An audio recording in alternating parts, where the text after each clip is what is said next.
Purihin ng Diyos sa oras na to. Tayo naman po ay magbabahagi ng mga salita ng Diyos. At ang salitang ito ay napakahalaga. Ito'y tungkol sa pagsisisi at pananampalataya. Kaano ito kahalaga sa Diyos? Kaano kahalaga sa Diyos ang pananampalataya ng isang tao sa Diyos? At gaano naman kahalaga sa Diyos ang pagsisisi ng isang tao? So, dalawang bagay na mahalaga para sa Diyos na makita ng Diyos sa tao. Dito makikita natin sa aklat ng mga gawa. Sa aklat ng mga gawa, makikita natin ang sinasabi ng salita ng Diyos sa 20, aklat ng mga gawa 20 verse 21.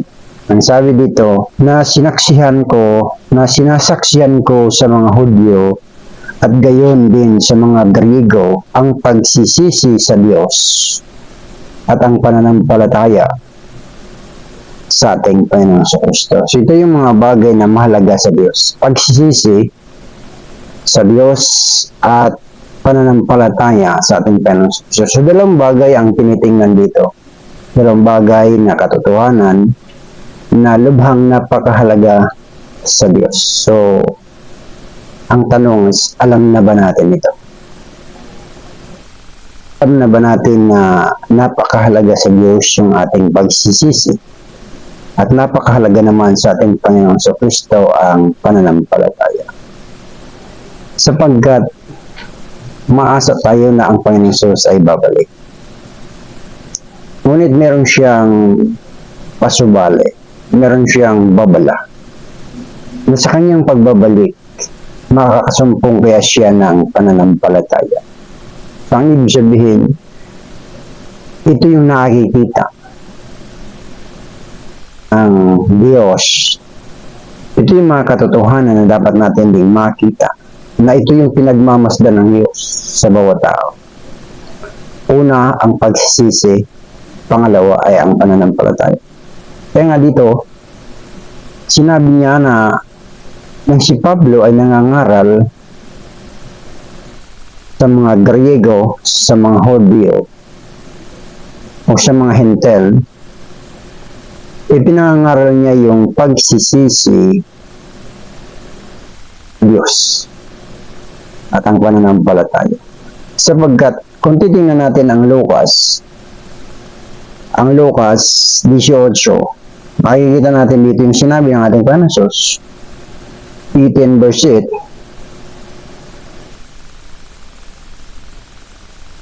Sabi ng Panginoon Jesus, sinasabi ko sa inyo, sila ay madaling igaganti niya, gayon may, sabi ng Panginoon Jesus, gayon may sa pagparito ng anak ng tao.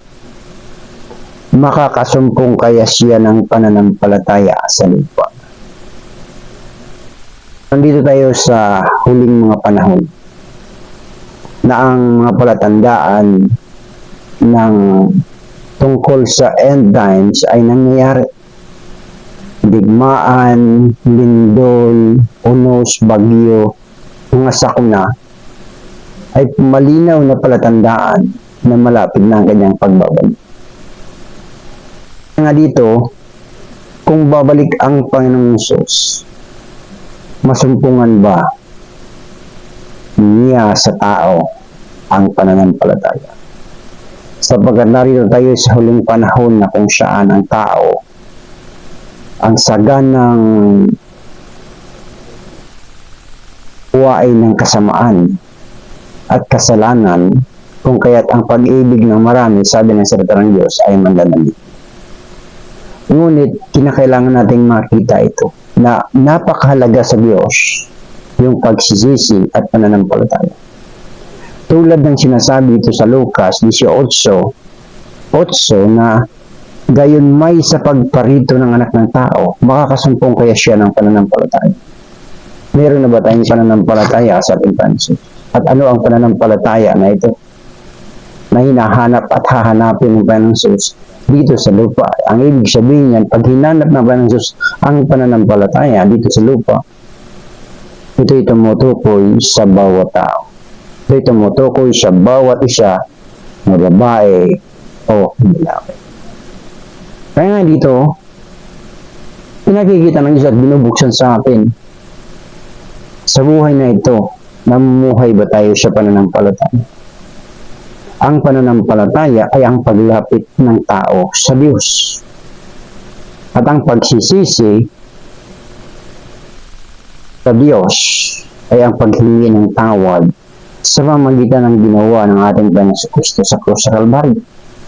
So ang tanging paraan para mapatawad at magsisi tayo, sapagkat ang pagsisisi ay ipinagkakaloob din ito ng Diyos sa tao. Sapagkat malibang ibigay ng Diyos tao yung biyaya ng pagsisisi, ang tao kailanman din marunong magsisi. Kaya nga nang si Adan at si Eva ay nagkasala, sila nagsisi sa Diyos. Bagkus nagsisihan silang dalawa, ang naging dahilan ng kasalanan ni Adan ay si Eva, at ang naging dahilan ng kasalanan ni Eva ay ang ahas. Ngunit ang sabi dito sa salita ng Diyos sa Aklat ng mga Gawa, Gawa 11 verse 18, kailangan natin itong makita. Nang sabi,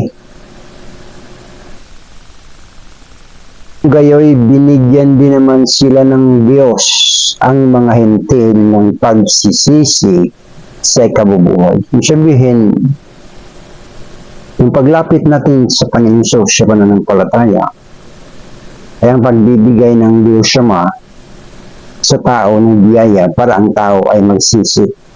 Ang pagsisisi ay ang pagtalikod sa gawa ng kasamaan. Ang pagsisisi ay ang pagtalikod sa gawaing masama. So dito natin makikita, at kung magbabasa tayo ng salita ng Diyos, dito natin makikita kung ano yung masama sa paningin ng Diyos. Sabagat na ang Diyos ay magbigay ng warning sa tao, nagbigay siya. Huwag kang kumain sa bunga niyaong puno na yun, sapagkat kapag kumain ka niyaon, ang bunga niyaon ay nagtataglay ng kasamaan. Sa paningin ay mabuti, ngunit ang epekto ay kasamaan. Kaya nga dito makikita natin na ang salita ng Diyos ay nagbibigay sa atin ng paalala. Nagbibigay sa atin ng encouragement. Sinisiyasat nito ang ating puso, sinisiyasat nito ang ating buhay, sinisiyasat nito ang ating kaisipan kung tayo ba ay lumapit na sa ating Panginoong Diyos. Ginawa na ba natin ang Panginoong Diyos na bilang Panginoon at tagapagligtas ng ating buhay? So, ganun kahalaga ang paglapit at ang pananampalataya. Kaya ang sabi na Panginoong Diyos sa Juan 14, verse 1, sabi niya, magulumihanan ng inyong mga puso, magsisampalataya kayo sa Diyos. Pagsampalataya sa Diyos ay ang pagtanggap ng kaloob ng Diyos ng pagsisisi. At ang pagsampalataya natin sa Panginoong Diyos ay ang pagsunod sa utos. Tinitingnan ng Diyos, hinahanap ng Diyos ang pananampalataya na ito sa buhay ng isang tao. So dito makikita natin kung paano natin pinapahalaga ng Diyos sa araw-araw nating buhay. Kung paano natin ginugugol ang ating buhay sa bawat araw na mayroon bang bahagi ang Diyos sa buhay natin. So napakalaga ito na ating makita dahil ito ang hahanapin ng Diyos sa atin. Ito yung titingnan ng Diyos. Tayo ba ay namumuhay sa pananampalataya sa bugtong na anak ng Diyos? Sapagkat kung wala, isang tiyakang kapahamakan ang naghihintay sa tao. Kaya nga, napakalaga na sa maiksing sandali ng ating buhay, sa maiksing sandali ng bidyong ito, nawa mapagtanto natin na mahalaga sa Diyos ang pagsisisi. Kaya nga sabi dito sa Salita ng Diyos sa awit. Awit 51. Ating titingnan ang awit 51 verse 17. Dito ating makikita ang sinasabi ng salita ng Diyos. Ang mga hain sa Diyos ay bagbag na loob at isang bagbag na may pagsisising puso. O Diyos ay hindi mawawaling kabuluhan. Ano natin maiwasan? Makagawa ng kasamaan. Paano natin maiwasan doon sa kalipunan ng manggagawa ng kasamaan? Lumapit tayo sa Diyos na may magpagpapakumbaba at may pagsisising puso. Hingi natin, Ama, ipagkaloob mo sa akin ang biyaya ng iyong pagsisisi. Sapagkat maliban hingi natin sa Diyos, sabi nga sa Juan 3:27, ang tao ay walang anumang tatanggapin sa kanyang sarili, maliban may pagkaloob ito ng langit. So dito ating makikita na ang salita ng Diyos ay nagbibigay sa atin ng paalala. Ang salita ng Diyos ay nagbibigay sa atin ng encouragement. Ang salita ng Diyos ay nagbibigay sa atin ng kalakasan kapag tayo ay tumunghay sa salita ng Diyos. Kaya nga naman, ang layunin ng ating video ay upang gisingin tayo, kaibigan. Gisingin ang bawat isa na kung mayroong pinakamahalaga sa paningin ng Diyos, sa paningin ng ating Panginoon, sa paningin ng Ama ay napakalaga sa Kanya ang isang bagbag at may pagsisising puso. Kapag ito'y lumapit sa Kanya, hindi matitis ng Diyos na hindi tanggapin ng tao. At kung mayroong pinakamahalaga sa paningin ng ating Panginoon ay yung ating pananampalataya sa Kanya. Ang pananampalataya na tinutukoy ng ating Panginoon ay ang paglapit sa Kanya sapagkat Siya ang sinugo ng Ama upang tayo ay magkaroon ng kaligtasan sapagkat Siya ay binigay ng Ama bilang Kristo, Mesiyas, tagapagligtas ng tao mula sa kadiliman, mula sa kamatayan. Kaya nga ipinakita niya na pinagtagumpayan niya ang kamatayan sa pamagitan ng pagkabuhay na maguli sa kamatayan. So dito makikita natin na ang pagtatagumpay ng ating Panginoon sa kamatayan ay ang pagbibigay niya sa atin ng isang buhay na walang hanggan sa bawat isa na magtitiwala at sasampalataya sa Kanya.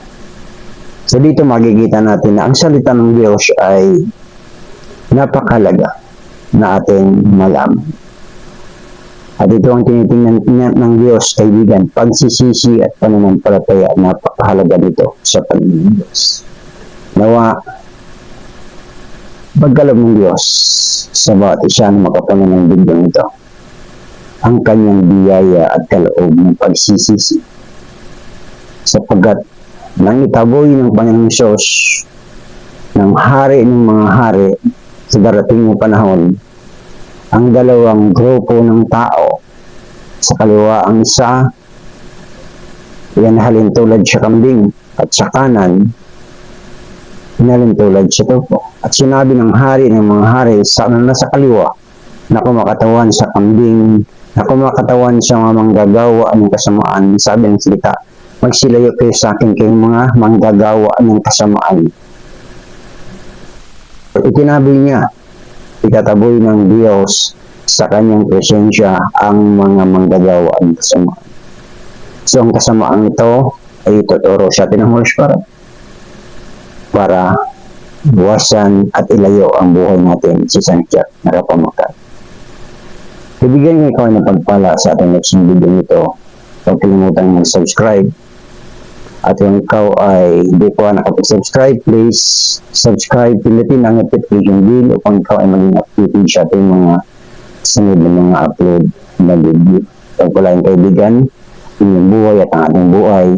Pagpalain ng Diyos ng kanyang salita at magkaroon ito ng buhay, dumali ang buhay at kapangyarihan at ang katotohanan sa magpapalaya sa atin mula sa persyon ng kadiliman. Nawa pagkaloob ng Diyos sa ating kahilingan sa mga buhay natin sa araw-araw na kailangan habang tayo ay naghintay sa dakilang pag-asa na ito. May pinangako ng ating Panginoon ang kanyang pagbabalik, ngunit ang kanyang pagbabalik ay titingnan niya kung sino yung mayroong pananampalataya. Subscribe na po sa Diyos ang Mapuri.